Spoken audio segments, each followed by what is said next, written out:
Hello everyone, this is Veenu Dhankhar and welcome back to my YouTube channel commerce vibes. तो class 11th accountancy का जो third chapter था उसमें बच्चों के थोड़े से इशू आ रहे थे। थ्योरी क्लास है जो अकाउंटिंग प्रिंसिपल की, वो आज हम इस वीडियो में करने वाले हैं।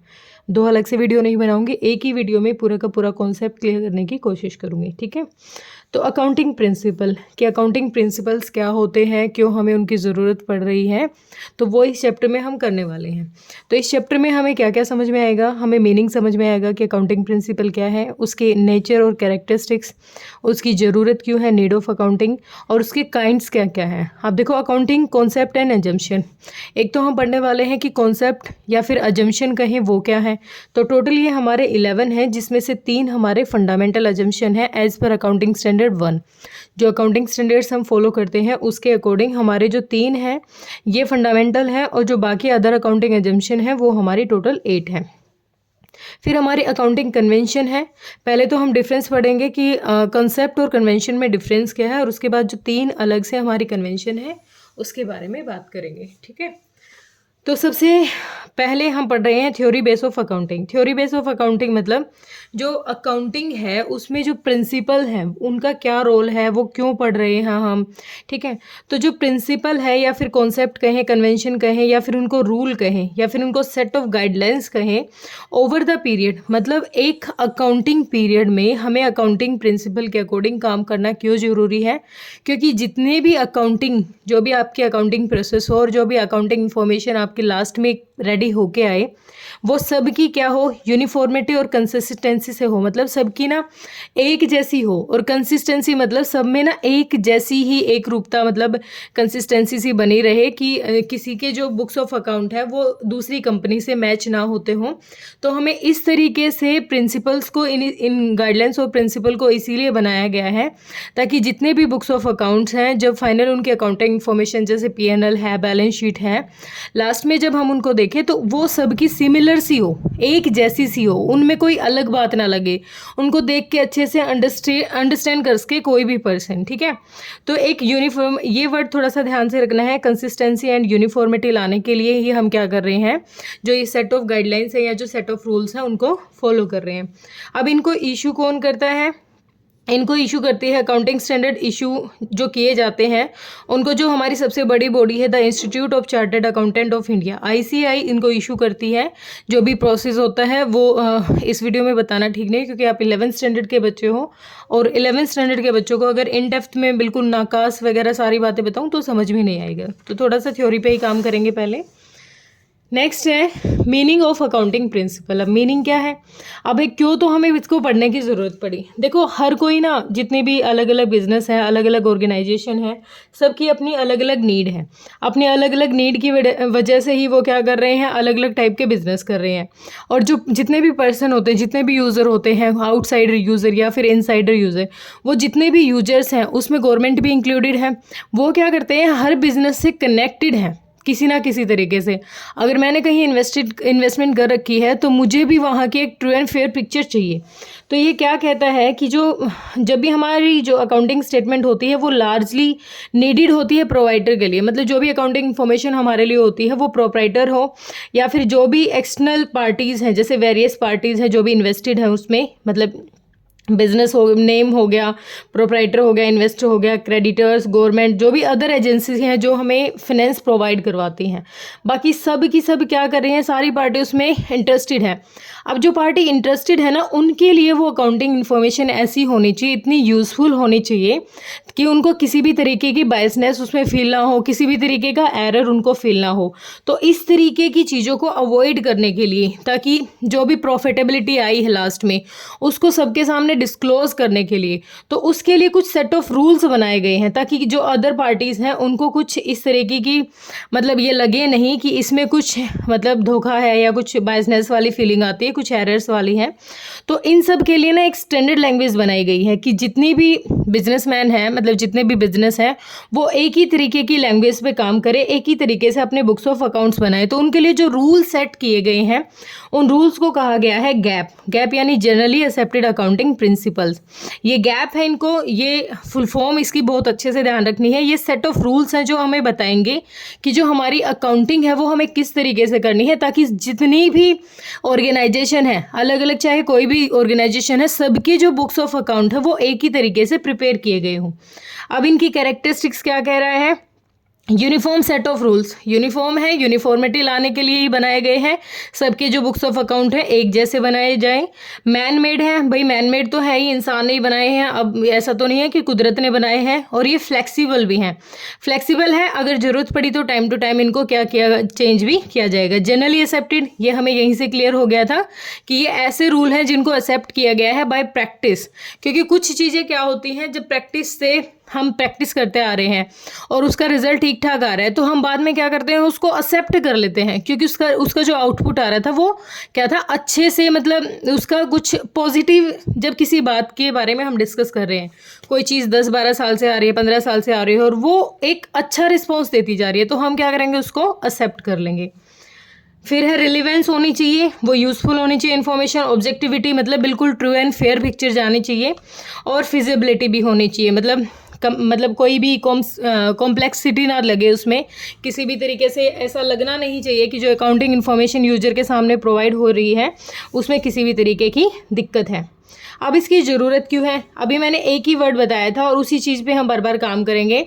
इनकी ज़रूरत क्या है, नेक्स्ट पेज पे हमें दे रखा है यहाँ पर कि यूनिफॉर्मिटी और कंसिस्टेंसी लाने के लिए जो भी अकाउंटिंग इन्फॉर्मेशन आए उसमें एक यूनिफॉर्मिटी और कंसिस्टेंसी आ सके, ताकि जो इंटरनल और एक्सटर्नल यूज़र, जो भी इंटरेस्टेड यूज़र हैं, उनको उस इन्फॉर्मेशन को देखने में कोई इश्यू ना हो। अब काइंड्स में हम दो चीज़ें पढ़ने वाले हैं, एक तो हम पढ़ेंगे कॉन्सेप्ट या अजम्पशन और एक कन्वेंशन। तो पहले हम कॉन्सेप्ट या अजम्पशन पे काम करते हैं कि अजम्पशन होती क्या है। नॉर्मली 3 एजम्पशंस हमारी मेन फंडामेंटल में इंक्लूडेड हैं, जो अकाउंटिंग स्टैंडर्ड 1 के अकॉर्डिंग है, और 8 हमारी अदर है, लेकिन हम सब पढ़ेंगे और बिल्कुल इन डेप्थ पढ़ेंगे।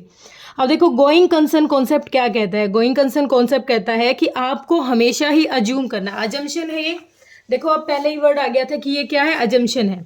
तो हमें ये अज्यूम करके चलना है कि जो भी बिजनेस है ना, हम उसको एक लंबे पीरियड तक लेके चलेंगे, एक लॉन्ग पीरियड तक फ्यूचर में इसको कंटिन्यू करेंगे। ऐसे कभी सोच के नहीं चलेंगे कि बिजनेस सिर्फ 1 या 2 साल के लिए चलाना है। As per this concept it is assumed that the business will continue to exist for a long period in the future. जितनी भी ट्रांजेक्शन है हम उनको इसी तरीके से रिकॉर्ड करेंगे कि इन फ्यूचर में भी हमें उसकी ज़रूरत पड़ती रहेगी। जैसे स्कूल ओपन करते हैं, जब स्कूल शुरू किया जाता है तो ये सोच के बिल्कुल नहीं किया जाता उसको 1-2 साल चलाना है, नहीं, उसके एक लंबे पीरियड तक हम उसको चलाने के लिए मतलब बहुत ज़्यादा एफर्ट डालते हैं। तो गोइंग कंसर्न हमें यही कहता है कि आप जब कोई बिजनेस, कोई ऑर्गेनाइजेशन शुरू कर रहे हो ना, तो उसको एक लंबे पीरियड तक प्रोसेस करने में आपको क्या करना है, एफर्ट डालने हैं, और उसी के अकॉर्डिंग आपको क्या करनी है, अकाउंटिंग करनी है। ठीक है, नेक्स्ट है कंसिस्टेंसी कॉन्सेप्ट। अब ये क्या कहता है कि ये प्रिंसिपल हमें कहता है कि आपको ना मेथड्स पे काम करना है। ये अकाउंटिंग प्रिंसिपल कहता है कि जो मेथड्स आप अप्लाई कर रहे हो, एक साल आपने जो डेप्रिसिएशन का मेथड यूज़ किया है, अगले साल भी सेम मेथड यूज़ करो, ताकि जो आपकी बुक्स ऑफ अकाउंट, जो आपकी बैलेंस शीट हो या पीएनएल है, उसमें किसी भी तरीके की गड़बड़ किसी को महसूस ना हो। तो पहले साल जब आपने सिंपल मेथड यूज़ किया, रिटन डाउन वैल्यू पे काम नहीं किया, तो सेकेंड ईयर भी आप अपनी सिंपल मेथड पे ही काम करें। ये हमें कहता है कि एक कंसिस्टेंसी बनी रही, ताकि जो आपकी बैलेंस शीट है और प्रॉफिट एंड लॉस है उसको अच्छे से मैनेज भी किया जाए और कंपेयर भी किया जाए एक साल से दूसरे साल के डाटा को। अगर आप एक ही मेथड को अगले साल के लिए कंटिन्यू कर रहे हो, अगले से अगले में कर रहे हो, तो उससे आपका जो आउटपुट है वो अच्छा आएगा। नेक्स्ट है एक्रूअल कॉन्सेप्ट। एक्रूअल कॉन्सेप्ट हमें कहता है कि एक बिजनेस जो होता है उसके लिए कैश और क्रेडिट दोनों टाइप की ट्रांजैक्शन होनी चाहिए। उसको सिर्फ कैश बेसिस पे काम नहीं करना चाहिए। कोई भी प्रोफेशन है वो कैश बेसिस पे चल जाता है, लेकिन जब एक बिजनेस में काम करते हैं तो बिजनेस में आपकी जो परचेजिंग या सेलिंग होगी वो कैश और क्रेडिट, मतलब कैश में और उधार में, दोनों में ही आपकी क्या होनी चाहिए, वो प्रोसेस होनी चाहिए। और आपको रिकॉर्डिंग भी करनी है। आपके पास से अगर कोई ट्रांजैक्शन हो गई है, कोई ओनरशिप ट्रांसफ़र हो गई है, तो आपको उसी टाइम रिकॉर्ड करना है। ये नहीं है कि सिर्फ आप कैश की ट्रांजैक्शन को रिकॉर्ड करोगे, आप क्रेडिट ट्रांजैक्शन को भी रिकॉर्ड करोगे, क्योंकि फ्यूचर में वो पैसा आपको दे के जाएगा। ठीक है, नेक्स्ट है बिजनेस एंटिटी कॉन्सेप्ट। ये कॉन्सेप्ट काफ़ी जैसे फर्स्ट लेक्चर डाला था मैंने तब भी समझाया था, जहाँ पर सेपरेट लीगल एंटिटी आया था, कि बिजनेस एंटिटी कॉन्सेप्ट क्या कहता है कि जो बिजनेस है और जो बिजनेसमैन है, ठीक है, दोनों को सेपरेट मानो। हम जो बुक्स ऑफ अकाउंट बनाते हैं, जो अपनी पीएनएल बनाते हैं, हम बैलेंस शीट बनाते हैं, वो बिजनेस के लिए बनाते हैं, ना कि बिजनेसमैन के लिए। बिजनेसमैन तो एक लाइबिलिटी की तरह काम करेगा क्योंकि उसने कैपिटल लगा रखी है और कैपिटल के हिसाब से हमें उसको क्या देना है, रिटर्न ऑफ इन्वेस्ट देना है। ठीक है, बिजनेस एंटिटी हो गया। मनी मेजरमेंट क्या कहता है, हमें सिर्फ उन्हीं ट्रांजेक्शन पे काम करना है जो मनी की फॉर्म में है, मतलब जिनको हम पैसे में माप सकते हैं, मनी में मेजर कर सकते हैं, जैसे 10,000, 20,000, मतलब 10,000, 20,000, 15,000, इस तरीके से जो ट्रांजेक्शन है सिर्फ उन्हीं पे हमें काम करना है। ठीक है, मनी मेजरमेंट कॉन्सेप्ट है। आगे है अकाउंटिंग पीरियड कॉन्सेप्ट। ये कॉन्सेप्ट हमें कहता है कि आप किसी बिजनेस को कंटिन्यू कर रहे हो, तो ऐसा तो नहीं हो सकता कि 20 साल 25 साल जब तक बिजनेस चलाओगे आप संभालोगे ही नहीं, जब बिल्कुल 25 साल हो जाएंगे तब आप देखोगे कि मुझे फ़ायदा हुआ है नुकसान नहीं हुआ है। नहीं, ऐसा नहीं करना। आप जो अपना बिजनेस कर रहे हो ना, उसके लिए आप अपने बिजनेस को कुछ टुकड़ों में बांट लो। टुकड़ों में लाइक आप एक साल 12 महीने में बांट लो, ताकि 12 महीने में जितने भी आपके एक्सपेंस हुए, इनकम हुई है, उसका हिसाब आप रख सको और आपको ये भी पता चले कि आपको फ़ायदा हुआ है या नुकसान हुआ है, आप प्रॉफिट में जा रहे हो या लॉस में जा रहे हो, कहीं पर किसी चीज़ में कमी आ रही है तो एफर्ट डाले जा सकते हैं। ठीक है, तो उसी को कहते हैं जब हम अपने बिजनेस को कुछ अकाउंटिंग पीरियड में बांट देते हैं। जो हमारा अकाउंटिंग पीरियड होता है वो 1 अप्रैल टू 31 मार्च होगा, जो हमारा अकाउंटिंग पीरियड होगा ना, उसको बांट रखा है। लेकिन अगर कोई फॉरेन कंपनी है, जैसे हमारे इंडिया में तो यही है, अगर कोई फॉरेन कंपनी यहाँ पर आके काम कर रही है तो वो अपना 1 दिसंबर, मतलब 1 जनवरी से 31 दिसंबर, 1 जनवरी से 31 मार्च तक अपना अकाउंटिंग पीरियड मान सकती है।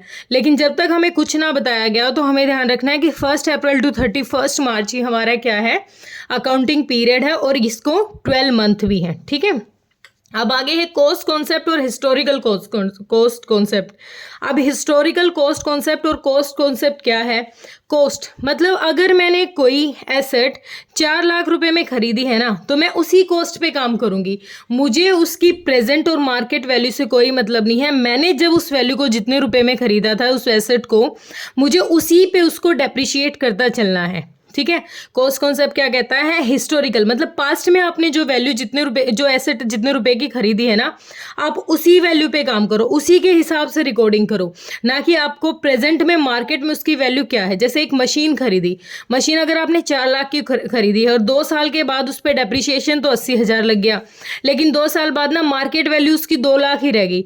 आपको मार्केट वैल्यू पे काम करना है, सिर्फ इन्वेस्टमेंट पर, ना कि किसी भी फिक्स्ड एसेट पर, अदर पर।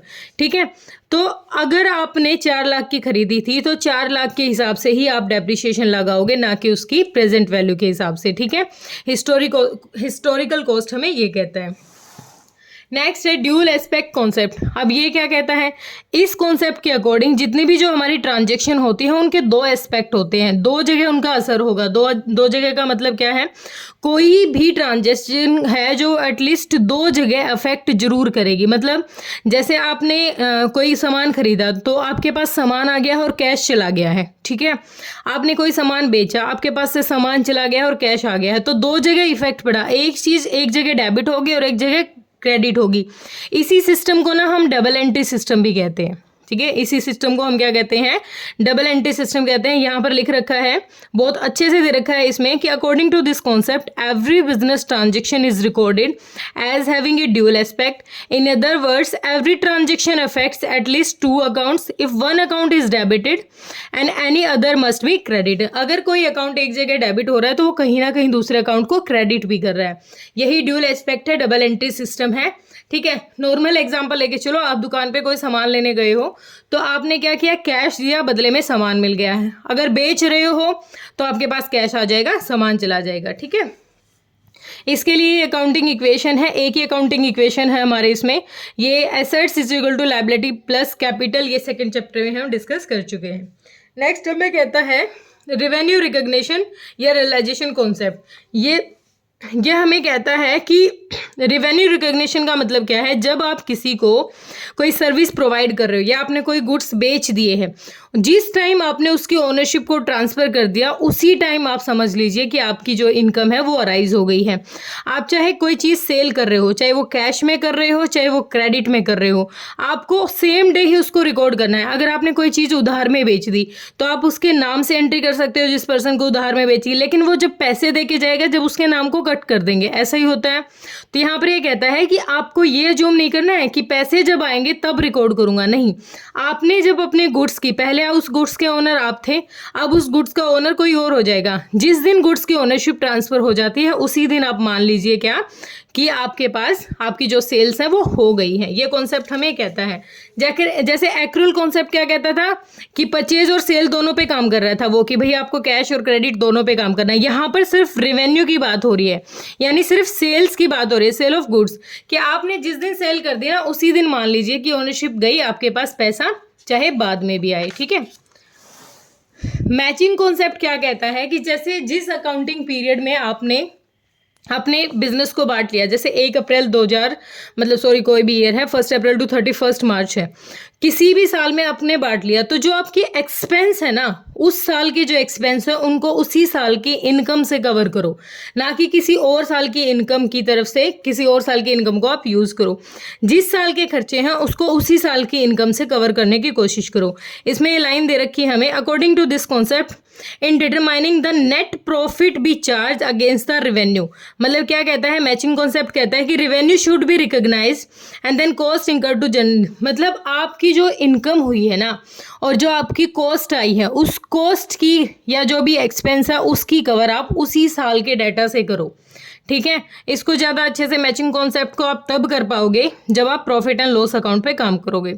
अब है ऑब्जेक्टिविटी। ऑब्जेक्टिविटी कॉन्सेप्ट क्या कहता है कि जब भी आप कोई भी अकाउंटिंग इन्फॉर्मेशन रिकॉर्ड कर रहे हो या कुछ भी कोई भी अकाउंटिंग कर रहे हो आप, तो उस टाइम आपको ना हमेशा एक चीज़ का ध्यान रखना चाहिए। मेन ऑब्जेक्ट आपका यही होना चाहिए कि जो पिक्चर, जो रिजल्ट, जो पीएनएल, जो बैलेंस शीट आप दे रहे हो ना, वो फ्री फ्रॉम पर्सनल बायनेस हो या फ्री फ्रॉम एरर होनी चाहिए, वो वेरीफाइबल होनी चाहिए।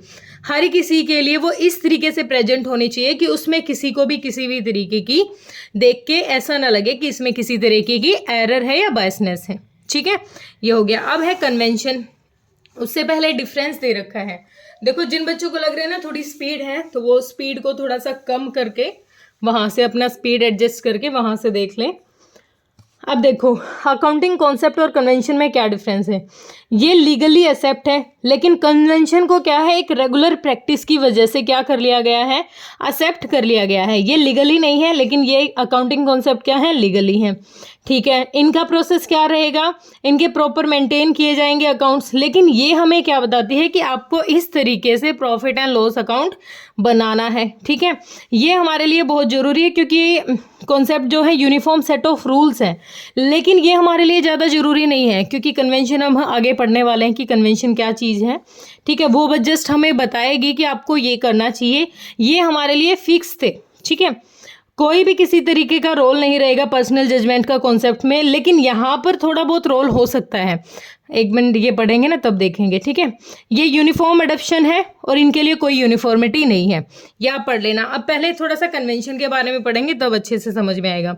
कन्वेंशन क्या है भाई, कन्वेंशन है जनरली इनको एक्सेप्ट किया गया है। एक रेगुलर प्रैक्टिस हो रही थी, मतलब कुछ भी काम रेगुलर हो रहा था और फिर लगा कि हाँ इनका आउटपुट ना ठीक ठाक आ रहा है, इसलिए इनको एक्सेप्ट कर लिया गया है। जैसे 3 ही है, ज़्यादा नहीं है। कन्वेंशन ऑफ फुल डिस्क्लोजर क्या कह रहा है कि आपके पास जो भी अकाउंटिंग इन्फॉर्मेशन है उसमें किसी भी तरीके को आप छुपाओगे नहीं। कोई भी ऐसी रिलेवेंट थिंग, किसी भी तरीके की जो रिलेवेंट या इकोनॉमिक अफेयर की कोई भी इन्फॉर्मेशन आपके पास है उसको आप हमेशा ही क्या करोगे, डिस्क्लोज करोगे। क्लोज का मतलब होता है बंद करके रखना, डिस्क्लोज का मतलब खोल के रखना। आप उसको खोल के रखोगे क्योंकि जो नंबर ऑफ यूजर्स है ना, एक्सटर्नल इंटरनल, वो बहुत ज़्यादा क्या है, अवेयर है आज के टाइम, आज के मतलब मतलब हमेशा से अवेयर हैं, तो उनके लिए ना हर इन्फॉर्मेशन बहुत मायने रख रही है। मतलब ऐसा ना हो कि आपका कोई केस चल रहा है और आप ना अपनी बैलेंस शीट को साफ सुथरा दिखा दो और आप ये ना दिखाओ कि फ्यूचर में ना आपका यहाँ पर लॉस हो भी सकता है, क्योंकि अगर कोई केस चल रहा है वो आप हार भी सकते हो और जीत भी सकते हो। इसका एक एग्जांपल यहाँ कंटीजेंट लायबिलिटी से दे रखा है। कंटीजेंट लायबिलिटी क्या होती है? बैलेंस शीट होती है ना, जो बैलेंस शीट के नीचे यहाँ नोट लिखा होगा, नोट में हम यहाँ मेंशन करते हैं अपनी कंटीजेंट लायबिलिटी। मतलब कंटीजेंट मतलब ये हो भी सकती है अराइज और ना भी हो, ऐसी लायबिलिटी। तो अगर हम अपना बिजनेस मतलब अपनी अकाउंटिंग इन्फॉर्मेशन को एक तरीके से प्रिपेयर कर रहे हैं, तो हमारी ये भी क्या रिस्पॉन्सिबिलिटी बनती है कि अगर हमें फ्यूचर में कोई इस तरीके की लायबिलिटी इंक्रीज होने वाली है, तो उसके लिए हम अपने यूजर्स को अभी से अवेयर करें कि हाँ फ्यूचर में ये हो भी सकता है और नहीं भी हो सकता है। हमें उनसे कुछ छुपाना नहीं है, फुल्ली उनको डिस्क्लोज करके अपनी सारी इन्फॉर्मेशन प्रोवाइड करनी है। ये है कन्वेंशन ऑफ फुल डिस्क्लोजर। अब जो मटेरियलिटी है ये क्या है? ये थोड़ा सा एक्सेप्शन है। किसका? फुल डिस्क्लोजर का।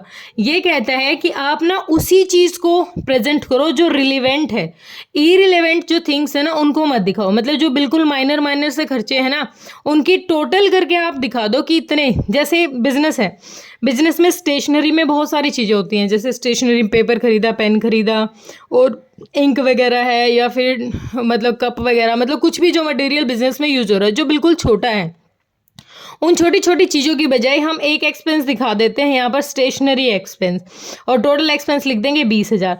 तो हमें ना वो सारी चीज़ें लिखने की ज़रूरत नहीं है कि ये चीज़ आई है। वो क्या हो जाएगा? बल्कि हो जाएगा, वो प्रॉफिट एंड लॉस को बहुत ही मतलब भर देगा। तो इस तरीके की जो छोटी चीज़ें हैं ना, जिनकी जो ज़्यादा मैटर नहीं कर रही है बिजनेस में, उनका सिर्फ अमाउंट आप ले लो कि इतने खर्चे आपके लिए हुए हैं।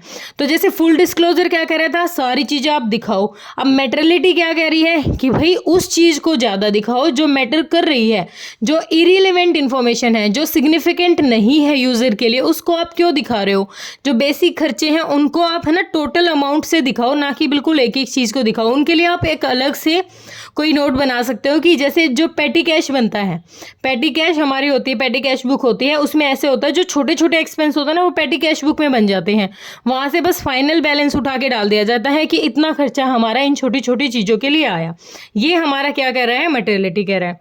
फिर कन्वेंशन ऑफ कंजर्वेटिज्म और प्रूडेंस, ये कहता है जैसे ये होता है ना कि जैसे अभी आपका रिजल्ट आएगा 10th का, 12th का बच्चों का, तो कहता है अगर आपको लग रहा है कि फ्यूचर में आपको कोई दुख होगा तो उसका आप दुख मनाइए, लेकिन आपको लग रहा है फ्यूचर में कोई खुशी होगी तो आप उसको इग्नोर कर सकते हो। मतलब ये क्या कहने की कोशिश कर रहा है? ये कह रहा है आपको पता है कि फ्यूचर में कोई लायबिलिटी इंक्रीज हो सकती है, ये एकदम से ये दिक्कत आ सकती है। जैसे लोन लेते हैं, ठीक है, लोन लेते हैं तो उनकी पेमेंट हर महीने करनी पड़ती है, जो भी लोन की जितना भी चार्ज होता है, जैसे 10,000 5,000 जो भी आपने जिस तरीके का लोन ले रखा है, तो उसकी पेमेंट आपको करनी पड़ती है। आपको पता है वो नॉन लायबिलिटी वो तो आएगी, उसके लिए आप पहले से सेविंग कर ले।